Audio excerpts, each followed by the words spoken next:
নমস্কাৰ, মই আজি লাখ লাখ লোকৰ ভাৱে লৈছোঁ আজিৰ গুৰুত্বপূৰ্ণ খবৰ। আপুনি লাভ কৰিব এখন ই-ৰিক্সা। ই-ৰিক্সাৰ বাবে কেনেকৈ আবেদন কৰিব আজি আপোনালোকক এই ভিডিঅ'ৰ সৈতে জনাই দিম। এই ভিডিঅ'টো আপোনালোকে প্ৰথমৰ পৰা শেষলৈ চাই থাকিব। লাখ লাখ মানুহৰ বাবে আজিৰ এই গুৰুত্বপূৰ্ণ খবৰটো লৈ আহিছোঁ। ইয়াৰ আগত আপোনালোকক কৈ দিওঁ, এনে ধৰণৰ প্ৰয়োজনীয় খবৰসমূহ পাবলৈ আপোনালোকে মোৰ চেনেলটো ফ'ল' কৰি ৰাখিব। আহক এতিয়া ভিডিঅ'টো আৰম্ভ কৰোঁ। লাখ লাখ মানুহৰ বাবে আজিৰ এই গুৰুত্বপূৰ্ণ খবৰটো লৈ আহিছোঁ। আপোনালোকে লাভ কৰিব ই-ৰিক্সা। 30 নৱেম্বৰৰ ভিতৰত সংগ্ৰহ কৰিব লাগিব বিনামূলীয়া ই-ৰিক্সাৰ ফৰ্ম। আপোনালোকে এইটো মাহৰ 30 তাৰিখৰ আগত লাভ কৰিব লাগিব ই-ৰিক্সাৰ ফৰ্ম। ফৰ্ম ক'ত কেনেকৈ লাভ কৰিব মই আপোনালোকক কৈ দিছোঁ। ডিচেম্বৰ মাহত কৰা হ'ব আবেদনকাৰীৰ অনলাইন ৰেজিষ্ট্ৰেশ্যন। আপোনালোকে ডিচেম্বৰ মাহত ফৰ্ম লোৱাৰ পিছত ডিচেম্বৰ মাহত আপোনালোকে অনলাইনত আবেদন কৰিব লাগিব। লাখ লাখ মানুহৰ বাবে আজিৰ এই গুৰুত্বপূৰ্ণ খবৰটো লৈ আহিছোঁ। যিসকলৰ ই-ৰিক্সা লাগে তেওঁলোকৰ বাবে আজিৰ এই গুৰুত্বপূৰ্ণ খবৰ। বিনামূলীয়া ই-ৰিক্সা আৰু মপেড পাবলৈ কি কি নথিৰ প্ৰয়োজন হ'ব? আপোনালোকে ই-ৰিক্সা পাবলৈ হ'লে কি কি লাগিব এই সন্দৰ্ভতো আজি আপোনালোকে এই খবৰৰ সৈতে জানিব পাৰিব। লাখ লাখ মানুহৰ বাবে আজিৰ এই গুৰুত্বপূৰ্ণ খবৰটো লৈ আহিছোঁ। কিদৰে ক'ত কৰিব আবেদন? আবেদন কৰিবলৈ হ'লে আপোনালোকৰ প্ৰথমে ফৰ্ম ল'ব লাগিব। ফৰ্ম লোৱাৰ পিছত আপোনালোকে সেইটো ফৰ্ম ফিল আপ কৰিব লাগিব। তাৰপিছত আপোনালোকে জমা দিব। জমা দিয়াৰ পাছত আকৌ নতুনকৈ ৰেজিষ্ট্ৰেশ্যন কৰিব লাগিব। দৰিদ্ৰ সংখ্যালঘু জনতাৰ বাবে ডাঙৰ খবৰ। দুখীয়া সংখ্যালঘু জনতাৰ বাবে আজিৰ এই গুৰুত্বপূৰ্ণ খবৰ। আপোনালোকে লাভ কৰিব ই-ৰিক্সা। ই-ৰিক্সা লাভৰ বাবে আপোনালোকৰ বাবে আহি গৈছে ফৰ্ম।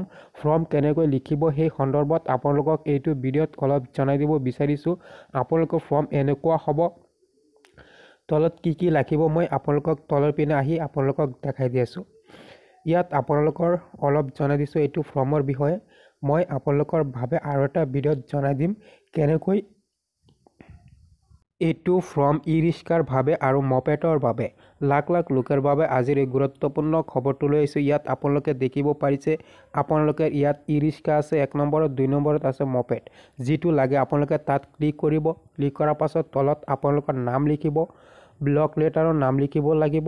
তাৰপিছত আপোনালোকে তলৰ পিনে আহি যাব আপোনালোকৰ গাঁও, ব্লক, ডিষ্ট্ৰিক্ট যিটো এড্ৰেছ আছে সেইটো এড্ৰেছ ইয়াতে লিখি দিব।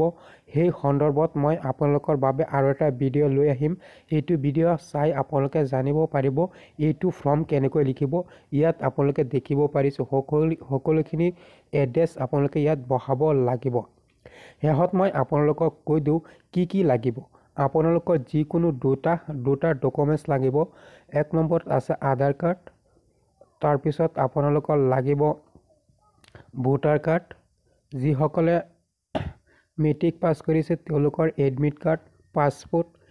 এইকেইটা ডকুমেণ্টছৰ জৰিয়তে আপোনালোকে আবেদন কৰিব পাৰিব। ইয়াৰ লগত মাত্ৰ 2টা ডকুমেণ্টছ দিব। আধাৰ কাৰ্ড লগতে ভোটাৰ কাৰ্ড বা আপোনালোকে এডমিট কাৰ্ডো দিব পাৰে। এই দুটাৰ জৰিয়তে আপোনালোকে এখন ই-ৰিক্সাৰ বাবে আবেদন কৰিব পাৰিব। কি কৈছে মই আপোনালোকক ভিডিঅ' আগবঢ়াইছোঁ, আপোনালোকে ভিডিঅ'টো শুনি লওক।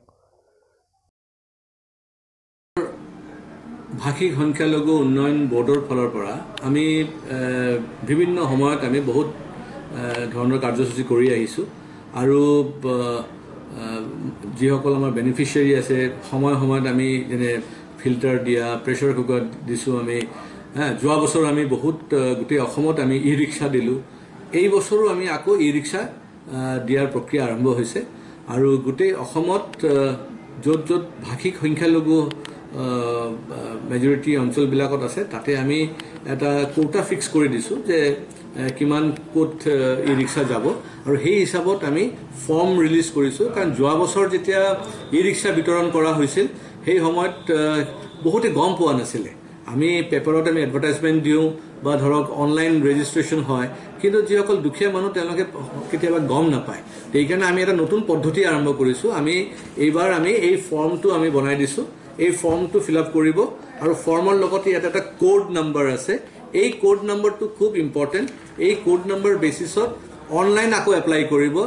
অনলাইনটো খুলিব আপোনাৰ 1 ডিচেম্বৰৰ পৰা 30 ডিচেম্বৰলৈ আৰু ফৰ্ম বিতৰণটো হ'ব একদম 30 নৱেম্বৰলৈ তেওঁলোকে ফৰ্ম ল'ব পাৰিব আৰু ফিল আপ কৰিব পাৰিব অনলাইন ৰেজিষ্ট্ৰেশ্যন যেতিয়া কৰিব এটা কথা মনত ৰাখিব লাগিব যে ইয়াতে কোড নাম্বাৰ যেটো দিয়া আছে এপ্লিকেশ্যন যেটো কোড নাম্বাৰ এই কোড নাম্বাৰটো অন্তৰ্ভুক্ত কৰিলে তেতিয়াহ'লে তেওঁৰ ৰেজিষ্ট্ৰেশ্যনটো কমপ্লিট হ'ব এই ফৰ্মৰ মাধ্যমত আমি দুটা বস্তু দি আছো এটা হৈছে ই ৰিক্সা আৰু এটা হৈছে মপেড কিন্তু এজন ব্যক্তি এটা আইটেমক সিলেক্ট কৰিব পাৰিব হয় তেখেত ই ৰিক্সা সিলেক্ট কৰিব পাৰিব অথবা মপেড সিলেক্ট কৰিব পাৰিব দ্বিতীয়টো হৈছে এই ফৰ্মটো টোটালি বিনামূলীয়া কোনো পইচা দিব নালাগে যেতিয়া অনলাইন ৰেজিষ্ট্ৰেশ্যনো কৰিব তেতিয়াও কোনো পইচা দিব নালাগে আৰু আমি যেটো ই ৰিক্সা সিলেক্টেড বেনিফিচিয়াৰীসকলক দিম হেতু টোটালি বিনা পইচাত হ'ব এক পইচা কাৰো দিব নালাগে আৰু কোনো ধৰণৰ ইনকাম সাৰ্টিফিকেট বনাব নালাগে কোনো ধৰণৰ ডকুমেন্টস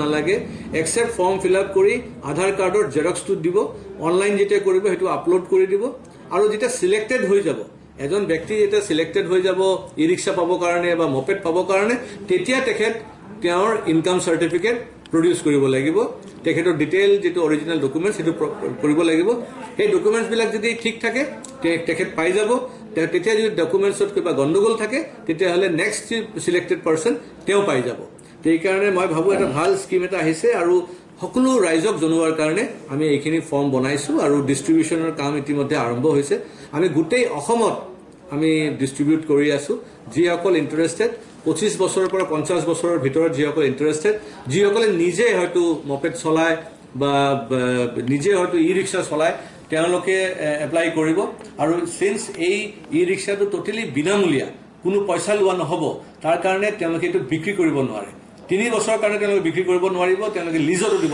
নোৱাৰিব নিজে চলাব লাগিব আৰু যিসকলে নকৰিব তেতিয়া হলে কিন্তু আকৌ আইনী প্ৰক্ৰিয়াত হয়তো তাতে একশনো ল'ব হেতু দিয়া আছে সেইকাৰণে মনত ৰাখিব যেতিয়া এপ্লিকেশ্যন ফৰ্মটো পাব পিছফালে ইয়াতে গোটেই গাইডলাইনটো দিয়া আছে ভালকে গাইডলাইনটো পঢ়ি পেলাই যদি এপ্লাই কৰে মোৰ এটা ধাৰণা ফৰ্ম তেতিয়া ৰিজেক্ট নহয় ফৰ্মটো এভেইলেবল হৈ আছে বৰ্তমান ফৰ্ম এভেইলেবল হৈ আছে আৰু যদি আমাৰ অফিচৰ পৰা ডাইৰেক্টলি ল'ব বিচাৰে গুৱাহাটীত তাৰ পৰা ল'ব পাৰিব আমাৰ যি অফিস ষ্টাফ আছে তেওঁলোকে কন্টাক্ট কৰিব পাৰিব বা আমি বিভিন্ন ঠাইত আমি আমাৰ ব্যৱস্থা কৰি আছো মানে পৌঁছাই দিয়াৰ কাৰণে কিন্তু এটা কথা মনত ৰাখিব এই ফৰ্মটো জেৰক্স কৰিব নোৱাৰে ফটোকপি কৰিব নোৱাৰে আৰু